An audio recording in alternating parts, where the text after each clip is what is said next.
กองประชุมสรุปตีราคาการจัดตั้งปฏิบัติเวียกงานวิสาสะพอประจำปี 2025 และกำหนดทิศทางแผนการมาตรการประจำปี 2026 ของภาษีประจำแขวงบุรีคำไซได้จัดขึ้นในตอนเช้าของวันที่27 มังกร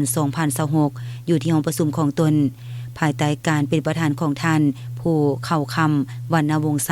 คณะภาคกระทรวงหัวหน้ากรมภาษีให้เกียรติเข้าร่วมกองประชุมมีท่านแก้ววิลาหัวหน้าภาษีประจำแขวงมีแขกถึกเชิญจากภาคส่วนที่เกี่ยวข้องตลอดฮอดคณะภาษีหัวหน้าแขนงที่ขึ้นกับพนักงานหลักแหล่งภายในแขนงการของตนเข้าร่วมภาษีประจำแขวงบุรีคำไซประกอบมีด้านภาษีสากล2แห่งด้านประเพณี4แห่งด้านภาษีท้องถิ่น1แห่งและแขนงสังรวมและแก้ไขคดีคุ้มครองเวียกงานวิสาสะพอตามสายตังและขึ้นกับกรมภาษีกระทรวงการเงินมีพนักงานภาษีทั้งหมดจำนวน47ท่านหญิง14ท่านตลอดระยะผ่านมาคณะนำภาษีประจำแขวงได้เอาใจใส่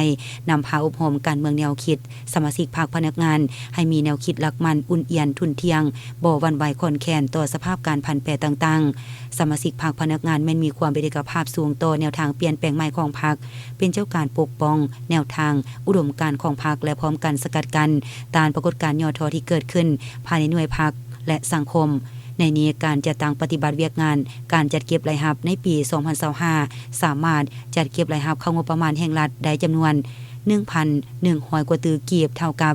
169 กว่าส่วนร้อยของแผนการปี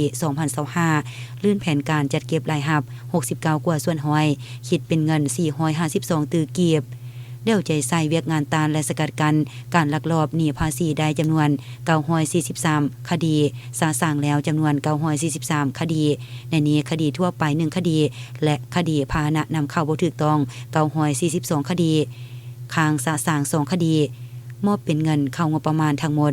48กว่าตือกีบโดยรวมแล้วคณะภาคคณะนำในแต่ละขั้นไม่ได้สุ่มใส่สร้างการหันเปลี่ยนอย่างแข็งแรงปฏิรูปเวียกงานภาษีให้ทันกับสภาพการโดยได้เพิ่มทวีเวียกงานสืบสวนสอบสวนและปราบปรามการลักลอบหนีภาษีอยู่ตามด่านภาษีชายแดนและเลียบชายแดนเพื่อเป็นเงื่อนไขและทางแห่งบ่มสอนในการจัดเก็บรายรับพร้อมกันนั้นก็ได้คุ้มครองด้านมูลค่าการแจ้งภาษีนำใส่ระบบอิเล็กทรอนิกส์ในการคุ้มครองจัดเก็บรายรับและการสร้างสิ่งอำนวยความสะดวกในการนำเข้าส่งออกคุ้มครองการนำเข้าวัตถุอุปกรณ์พาหนะกลจักรที่นำเข้าในรูปแบบงดเก็บ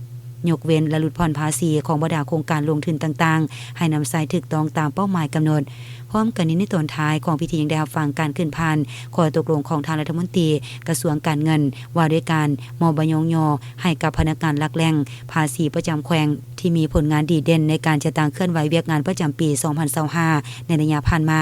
ซึ่งให้เกียรติขึ้นมอบใบยยในครั้งนี้โดยเมนทานผู้เข้าคำวรรณวงศ์ไซ